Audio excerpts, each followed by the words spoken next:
बहुत सारे लोग ये सोचते हैं कि दुबई में जितनी भी डेवलपमेंट हुई है वो ऑयल की डिस्कवरी की वजह से हुई है और ऑयल की डिस्कवरी के बाद हुई है, जबकि ये दोनों बातें ही गलत हैं। दुबई को ग्रेट बनाने की सोच और उस पे काम ऑयल की डिस्कवरी से कई साल पहले ही शुरू हो गया था। इनफैक्ट दुबई की जीडीपी में ऑयल की कंट्रीब्यूशन सिर्फ 1% है। तो क्या है दुबई की सक्सेस का राज? इसके लिए हमें टाइम में थोड़ा पीछे जाना पड़ेगा, मिड 80s में, जब दुबई सिर्फ एक गांव था और पर्ल और फिशिंग के बिजनेस के लिए मशहूर था। उस टाइम में मिडिल ईस्ट में शेख अपने अपने एरियाज में रूल करते थे, मतलब कोई मुल्क वगैरह नहीं था, बस अपने अपने स्टेट्स थे सबके। होता ये है कि ब्रिटिशर्स ना उस टाइम पर ट्रेड किया करते थे यूरोप से सब कॉन्टिनेंट, तो उसके रास्ते में इन शेखों का एरिया आता था जो कि ब्रिटिशर्स का सामान लूट लिया करते थे। तो ब्रिटिशर्स इस एरिया में रहने वाले शेखों के साथ एक एग्रीमेंट साइन करते हैं कि वो इनके सामान को ना सही सलामत एशिया पहुंचने देंगे, बदले में इनके फॉरेन अफेयर्स भी वो डील करेंगे और इनको सिक्योरिटी भी प्रोवाइड करेंगे। बाकी ब्रिटिशर्स को कोई इंटरेस्ट नहीं था इनके एरिया को रूल करने के लिए, क्योंकि यहाँ पे गर्मी भी बहुत थी और सारा डेजर्ट ही था। 1958 में शेख राशिद बिन अल मखतूम दुबई के रूलर बन जाते हैं। ये वो इंसान थे जिन्होंने दुबई की किस्मत को बिल्कुल ही बदल दिया था और इसको गांव से शहर में कन्वर्ट कर दिया था। शेख राशिद ना यूरोप जाते हैं और वहाँ के इंफ्रास्ट्रक्चर को देखकर ना काफी इंस्पायर होते हैं और वो फैसला करते हैं कि दुबई को ना हम ट्रेडिंग हब बनाएंगे जो कि पूरी दुनिया में मशहूर होगा। इनके दिमाग में जो विजन था दुबई को लेकर वो सिर्फ इन्हीं को ही दिख रहा था, जिसकी वजह से इनको काफी क्रिटिसिज्म का भी सामना करना पड़ता है। शेख राशिद को वैसे ही दुबई की जबरदस्त लोकेशन के बारे में पता था। ये 3 बड़े कॉन्टिनेंट्स के बीच में था,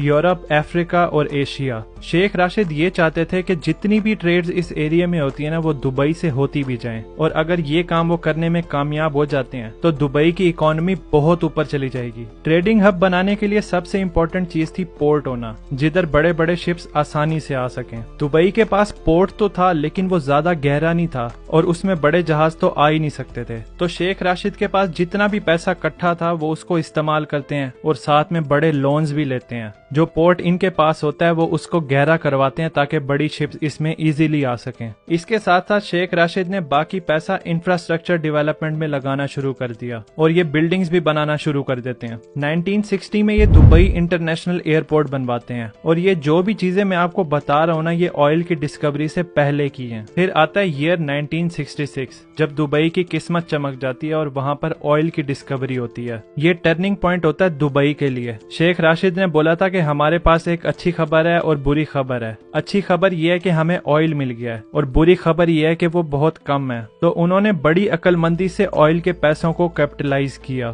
इसके साथ साथ उस टाइम पर पूरी दुनिया से ब्रिटिशर्स अपने रूल को विदड्रॉ कर रहे थे। तो ऑयल की डिस्कवरी के 2 साल बाद ही 1968 में ब्रिटिशर्स ऐलान करते हैं कि वो पर्शियन गल्फ वाले एरिया से अपनी सुपरविजन खत्म कर रहे हैं, क्योंकि ये चीज उनको बहुत महंगी पड़ती थी और कुछ खास फायदा नहीं था उनका इसमें। तो ये 7 स्टेट अकेले बच गए थे, Abu Dhabi, Dubai, Sharjah, Ajman वगैरह। 1971 में ये सब स्टेट्स मिलकर फैसला करती हैं कि ये यूनाइट हो जाते हैं और मिलकर एक कंट्री फॉर्म कर लेते हैं जिसका नाम होगा यूएई, यानी यूनाइटेड अरब एमिरेट्स। अब ऑयल तो निकल रहा था दुबई से, तो 1972 में शेख राशिद ने राशिद पोर्ट की डेवलपमेंट के लिए पैसा लगाया। कंटेनर टर्मिनल, क्रूज टर्मिनल और कार्गो की फैसिलिटीज इंट्रोड्यूस कराई गई इस पोर्ट में, जिसकी वजह से बड़े बड़े शिप्स वहां पर आकर रुकने लग गए थे और ये पोर्ट रिफ्यूलिंग और लोडिंग अनलोडिंग के लिए इस्तेमाल होने लगा। इस पोर्ट की कामयाबी को देखकर 1979 में शेख राशिद ने मिडल ईस्ट का सबसे बड़ा पोर्ट जबल अली पोर्ट बनवाया। अब पोर्ट्स तो इन्होंने बनवा लिए थे, लेकिन उन पोर्ट्स पर मेजॉरिटी शिप्स आए भी तो सही, इसके लिए कुछ करने की जरूरत थी। इस चीज के लिए शेख राशिद ने एक बोल्ड मूव लिया। मिडल ईस्ट के सबसे बड़े पोर्ट जबल अली को वो फ्री जोन डिक्लेयर कर देते हैं। फ्री जोन मतलब यहाँ पर किसी भी किस्म का टैक्स नहीं होगा। इम्पोर्ट, एक्सपोर्ट, मैन्युफैक्चरिंग सब टैक्स माफ। इसका नतीजा ये निकलता है कि ये रूट ट्रेडर्स के लिए सबसे पहली प्रायोरिटी बन गया था और इन पोर्ट्स की वजह से 24% जीडीपी दुबई की यहीं से आ रही थी। पानी वाले रूट को तो शेख राशिद ने टेक ओवर कर लिया था,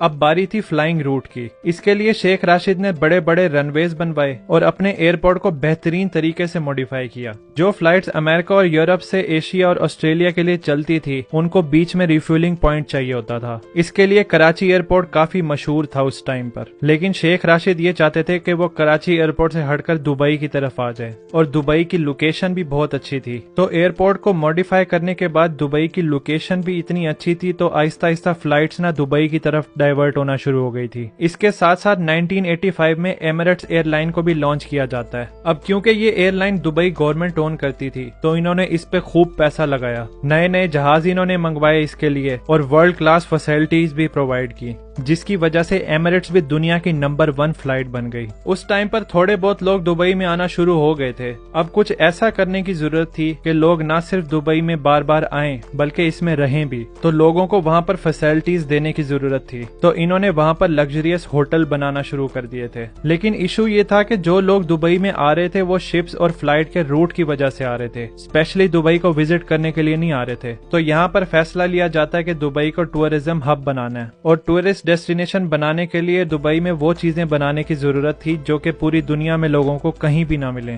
क्योंकि इनको पता था कि छोटे मोटे अगर प्रोजेक्ट्स हमने किए तो दुनिया का ध्यान इधर नहीं जाएगा, इसके लिए बड़े और मेगा प्रोजेक्ट्स ही करने पड़ेंगे। तो दुनिया भर में जो यूनिक और अट्रैक्टिव चीजें थी ना वो दुबई में बनाना चाह रहे थे बड़े स्केल पर। 1999 में बुर्ज अल अरब होटल को बनवाया गया। ये अपने टाइम का इकलौता 7 स्टार होटल था जो पानी के ऊपर बनाया गया था। इस होटल में लग्जरियस एक्सपीरियंस था लोगों के लिए, प्राइवेट बीच वगैरह और बहुत कुछ। इसकी वजह से ना लोगों का ध्यान थोड़ा दुबई की तरफ डाइवर्ट होता है। सेम ईयर 1999 में ना शेख राशिद की डेथ हो जाती है और उनके बेटे शेख मोहम्मद किंग बनते हैं, जो अपने फादर के ड्रीम को आगे लेकर चलते हैं सेम डेडिकेशन और सेम एनर्जी के साथ। इन्होंने 1999 में एमिरेट्स टावर बनवाए, ये ट्विन स्काई स्क्रैपर्स थे। 2001 में artificial island the palm Jumeirah, जिसके बारे में लोग सोच भी नहीं सकते, उसको बनवाना शुरू कर दिया। ये पानी के ऊपर एक आर्टिफिशियल आइलैंड था जिस पर लग्जरियस रिजॉर्ट और रेजिडेंशियल एरियाज थे। 2006 में पाम जुमेरा बनकर तैयार होता है। इसके साथ साथ सेम ईयर 2006 में दुबई मेरीना भी कंप्लीट होता है। 2010 में दुनिया की सबसे ऊंची बिल्डिंग बुर्ज खलीफा को इन्होंने कंप्लीट किया। इस पूरी बिल्डिंग पर मैंने बड़ी इंटरेस्टिंग वीडियो बनाई है, वो भी आप चेक करिएगा। ये बिल्डिंग आज भी दुनिया की सबसे ऊंची बिल्डिंग है जिसका रिकॉर्ड आज तक कोई भी नहीं तोड़ पाया। बुर्ज खलीफा को बनाना इतना सक्सेसफुल रहा था कि दुबई के बारे में जो भी सोचता है उसके दिमाग में बुर्ज खलीफा जरूर आता है। दुनिया की सबसे ऊंची बिल्डिंग के साथ साथ दुनिया का सबसे बड़ा मॉल भी दुबई के अंदर है,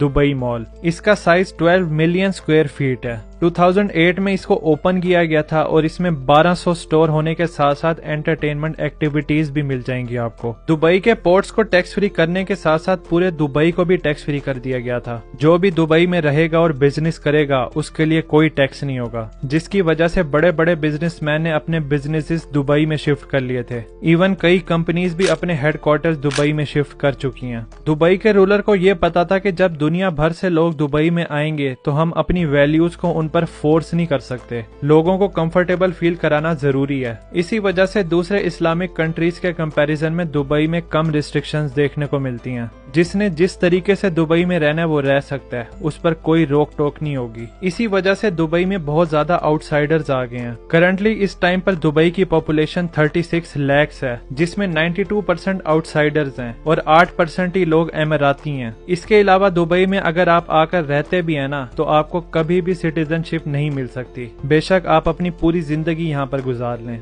दुबई वाले अपनी रेस को ना प्योर रखना चाहते हैं और सिर्फ एमिराती और उनके बच्चों को ही सिटीजनशिप मिलती है। अगर कोई आउटसाइडर एमिराती लड़की से शादी करता है तो उसको कभी भी सिटीजनशिप नहीं मिलेगी, लेकिन अगर एमिराती लड़का किसी आउटसाइडर लड़की के साथ शादी करता है तो 7 से 10 साल के बाद लड़की को सिटीजनशिप मिल जाएगी। कुछ रेयर केसेस हैं जिधर आउटसाइडर को भी सिटीजनशिप मिल जाती है, जैसे कोई एक्सपीरियंस आर्टिस्ट हो या कोई इन्वेस्टर हो जिसने मिलियंस ऑफ डॉलर्स ना इन्वेस्ट किए हो दुबई की इकोनॉमी में। सिटीजनशिप तो इनको मिल जाएगी लेकिन वोट का राइट फिर भी नहीं मिलेगा। तो ओवरऑल दुबई को देखा जाए तो दुबई फुल ऑफ अपॉर्चुनिटीज है। दुनिया की हॉटेस्ट रियल एस्टेट मार्केट भी यहाँ पे है और एक हाई स्टैंडर्ड ऑफ लिविंग ये ऑफर करता है। यकीन नहीं होता कि एक रेत से भरा डेजर्ट सिर्फ 35 सालों में राइट लीडरशिप की मदद से पूरी दुनिया में अपना नाम बना चुका है, जिधर दूसरे मुल्कों को सदियां लग गई थी डेवलप होने में। बुर्ज खलीफा के बारे में अगर जानना कि आज तक कोई इसका रिकॉर्ड क्यों नहीं तोड़ पाया, यहाँ से देख सकते हैं। तो फिर मिलते हैं बुर्ज खलीफा के टॉप पर।